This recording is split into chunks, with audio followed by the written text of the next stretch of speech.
Saya tutup tentang Abu Bakar.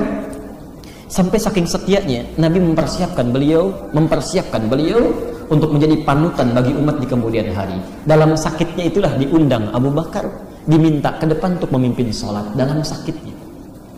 Kalaulah Rasulullah menganggap ada yang paling mulia sahabat, tentu akan didahulukan yang lain. Pada saat itu ada Utsman, ada Umar, ada Ali, tapi yang dipilih Abu Bakar. Kata beliau, Abu Bakar jadi imam. Bahasa kitanya. Kata Abu Bakar, ya Rasulullah, jangan saya itu orang yang paling banyak sedihnya, takut gak khusyuk nanti, ya. Kata Rasulullah, kamu seperti saudaranya Yusuf saja, ayo jangan banyak alasan, jadi imam. Saking merendah hatinya, takut kalau banyak menangis tiba-tiba orang jadi gak khusyuk gitu, ya. Itu Abu Bakar, ya. Singkatnya, setelah wafat bersepakat sahabat, tidak banyak persoalan perbincangan lagi, ya. Musyawarahnya singkat, cuma kumpul langsung tertuju pada Abu Bakar. Abu Bakar dijadikan khalifah pertama menggantikan Rasulullah sallallahu alaihi wasallam. Selesai. Ini dieksekusi. Orang panik. Tersebar berita. Orang ini lari. Tidak diketahui siapa. Dia pergi, lari meninggalkan tempatnya Utsman, ya. Qadar Allah, tersebar berita, khalifah mat. Khalifah telah wafat. Menyebar berita itu, yang pertama kali membuncah kemarahannya itu Ali bin Abi Thalib. Ya. Kalau secara nalar politik logika tentu akan senang, ya. Akan senang kalau menurut tuduhan sementara orang Ali ingin merampas kekhalifahan Utsman, akan senang, logikanya demikian. Tapi ini marah luar biasa, ini menunjukkan Ali paham bahwa khalifah yang sah itu Utsman. Ya, nggak boleh kita makar dan sebagainya. Apa yang terjadi? Itu langsung Ali menuju pada lokasi. Pertama kali dilakukan itu, menampar Hasan, menendang Husain. Hasan ditampar, Husain ditendang, sampai terjerembab itu keduanya. Kenapa kalian nggak jaga khalifah, kata Ali. Allah, Utsman meninggal. Singkatnya, saat Utsman wafat, Allah ingin dicari siapa pelakunya. Tapi setelah masa demikian, tidak mungkin itu bisa berlangsung kecuali ada pemimpin baru diangkat. Maka rapatlah para sahabat, secara singkat diputuskanlah Ali untuk menggantikan. Abdullah bin Sabah ini paham ini, ya. Kalau seketika ini dicari-cari, pasti ketemu juga beliau. Akhirnya apa? Merapatlah Abdullah bin Sabah kepada safnya Ali. Diangkat sanjung-sanjung khalifah. Oh, Masya Allah, ini khalifah katanya, kan harus kita angkat, harus macam-macam. Dibawa orang untuk setia kepada Ali, ya. Saat yang bersamaan ketika mulai diangkat, itu kan tadi saya sampaikan demonstrasi sudah di mana-mana, kekacauan mulai muncul, ada yang di Mesir, ada yang di Irak, ada yang di mana-mana. Nah, Ali menginginkan membereskan dulu situasi, tenangkan ini, redakan ini, baru kemudian kita cari siapa pembunuh Utsman, selesaikan. Nah, keluarganya Utsman menginginkan Utsman dulu yang diselesaikan, siapa pembunuhnya cari, ya. Ali berpikiran kalau konsentrasi ke sana, nanti negara nggak akan stabil, ya. Kebanyakan orang akan ramai ini. Maka terjadilah peristiwa Muawiyah, kerabatnya Utsman, ya, itu menunda baiatnya kepada Ali. Ali, saya akan berbaiat kepada engkau kalau sekiranya pembunuh Utsman sudah engkau temukan, ya. Tapi saya mengakui engkau khalifah, cuma belum berbaiat saja. Tunggu dulu sampai itu selesai, ya.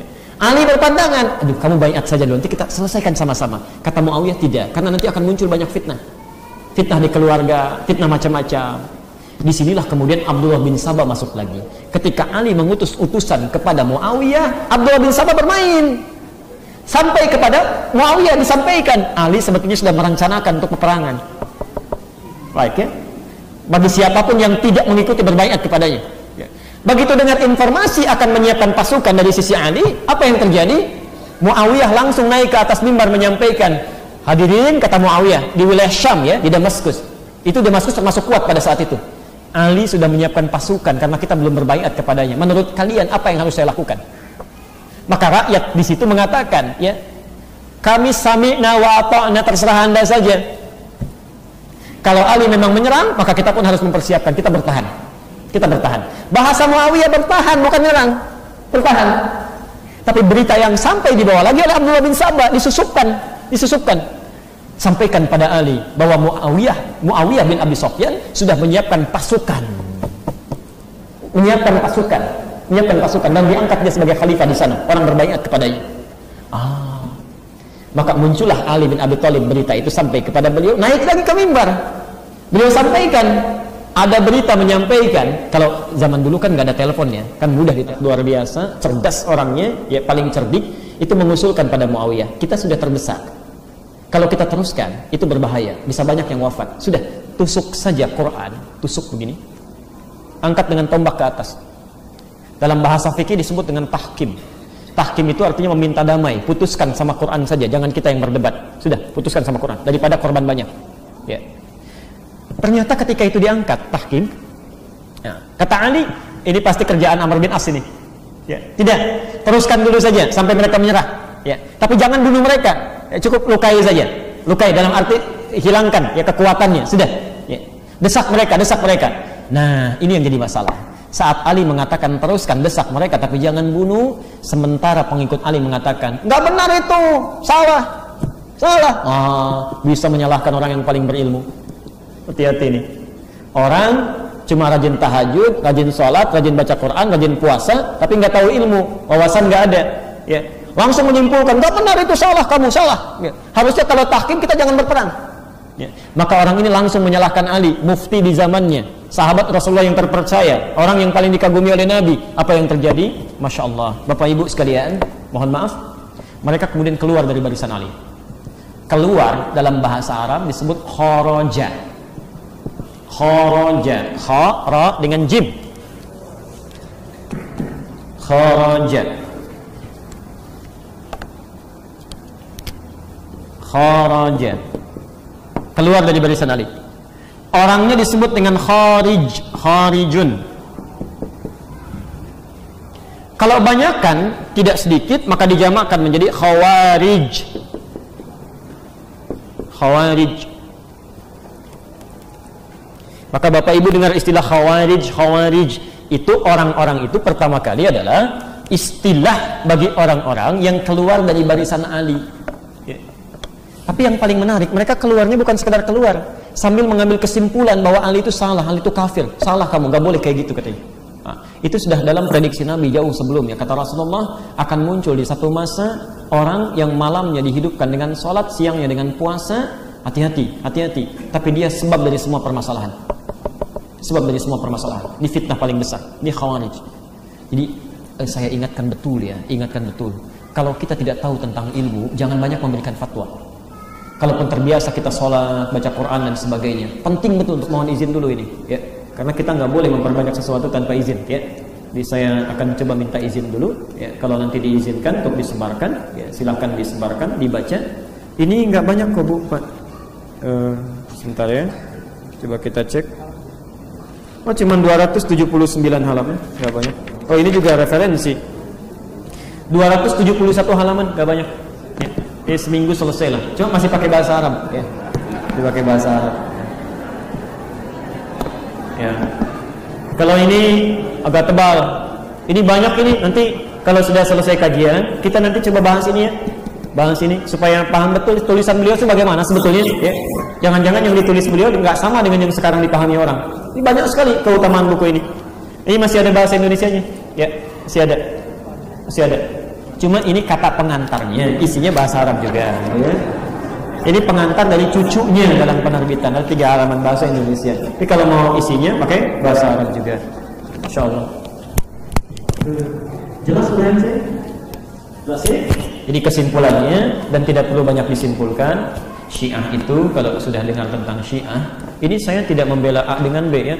Jangan ketika bicara Syiah pasti Wahabi. Enak saja lisannya mengatakan. Ya. Kadang-kadang orang yang bilang Wahabi pun nggak ngerti apa itu Wahabi. Ya. Terus kalau bicara Wahabi pasti Syiah gitu. Anda maunya apa sih betulnya? Ya. Ini nggak ada hubungan. Saya tidak ada hubungan dengan Wahabi, dengan Syiah, dengan macam-macam. Tapi ini adalah materi yang memang harus disampaikan, harus diketahui oleh setiap Muslim. Dan kita membutuhkan pengetahuan ini karena sedang marak-marak isunya. Ya. Di kesimpulannya An-Nisa ayat 140 itu kesimpulan terbaiknya dari Quran. Wa qad nazzala 'alaikum fil kitab. Sungguh tetap ketentuan dalam Al-Qur'an. An idza sami'tum ayatillahi yukfaru biha wa yustahza'u biha. Kalau Anda mendengar ayat-ayat Allah diingkari. Ya, rukun Islam ada 5 diingkari. Iman ada 6 diingkari. Wa yustahza'u biha atau mengolok-olok. Hati-hati ya, ada orang mengolok-olok nilai-nilai Islam, ya. Mengolok-olok apapun itu. Tentang pakaian, tentang hijab, tentang janggut, tentang macam-macam, maka aturannya perhatikan. Fala taqudu ma'ahum. Jangan duduk bergaul bersanding dengan mereka. tulisannya jangan dibaca, acaranya jangan ditonton, ya. Mohon maaf, sudah tinggalkan aja, tinggalkan. Hatta yahudu fi haditsin ghairihi, sampai mereka bertobat dan pindah pada perkataan yang lebih baik lagi. Innakum idzam misluhum, kalau Anda banyak bahas tentang itu, sharing status, dibahas-bahas, jadi penasaran, ujung-ujungnya kata Quran bisa seperti mereka itu. Ini sudah, kalau sudah jelas menyimpang, jangan banyak dibahas, jangan banyak didiskusikan, sudah ketahui itu adalah hal yang menyimpang, tinggalkan sampai hilang isunya seketika. Karena itu kenapa di Malaysia isu ini nggak banyak muncul, di negara lain nggak banyak muncul, karena mereka itu nggak repot-repot, udah tinggalin aja. Peradaban sampai runtuhnya. Ya. Saya kira kita cukupkan dulu ya. Kalau ada pertanyaan-pertanyaan dihimpun saja, nanti selanjutnya insya Allah kita akan bahas bersama-sama. Saya akan umumkan dulu beberapa hal. Yang pertama, kajian yang ada di sini, insya Allah yang di malam Sabtu, ya, pekan yang keempat khusus, ya, yang di KIAI dialihkan ke sini, itu kajian, ya, untuk manhaj menghafal Quran, ya, membahas kitab At-Tibyan karya An-Nawawi. Itu sudah kita mulai tadi malam.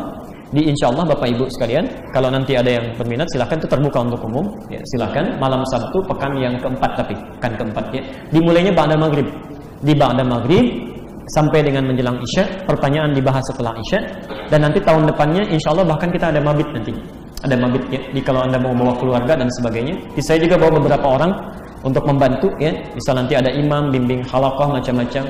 Dan insya Allah untuk kajian itu kita siapkan juga makanannya nanti, ada makan malamnya, ya. Jadi jangan khawatir, kurang apa lagi, ustadznya datang sendiri, makan malamnya ada, gitu ya, masjidnya ada, dengan semua itu Anda belum mau taklim juga, saya nggak tahu lagi, tolong tunjukkan pada saya dengan cara apa lagi saya mesti bantu, ya. Baik, itu untuk malam Sabtu. Yang kedua, Allahu Akbar, untuk kajian selanjutnya, untuk sesi Sabtu yang pekan 3 dan 4, ya. Mungkin Desember mohon maaf, saya hanya punya 1 Sabtu. Karena 3 Sabtu berikutnya saya akan keluar kota. Di Sabtu pekan pertama yang biasa di KIAI, Pak, minggu depan dialihkan ke sini. Ya, jadi di sini, jadi minggu depan kita tetap di sini, tidak di KIAI, ya, tempatnya di sini. Dan bahasan yang akan kita bahas, insya Allah akan masuk dalam bahasan yang mulai baru, ya, mulai baru. Dan itu mungkin nanti akan banyak dialog, karena kita akan evaluasi setahun yang lalu, setahun sebelumnya.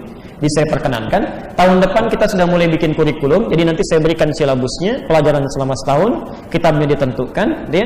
Kalau nanti ada kemungkinan saya juga bisa kopikan, jadi nanti manhaj kita jelas selama setahun, ya, materinya supaya tidak terlalu melebar kemana-mana, ya. Itu yang kedua. Yang ketiga, itu saya baca pengumuman tuh di situ, ada masjid punya hutang. Masjid punya hutang. Saya mau tanya, masjid itu rumah siapa? Rumah Allah. Mungkin nggak Allah punya hutang?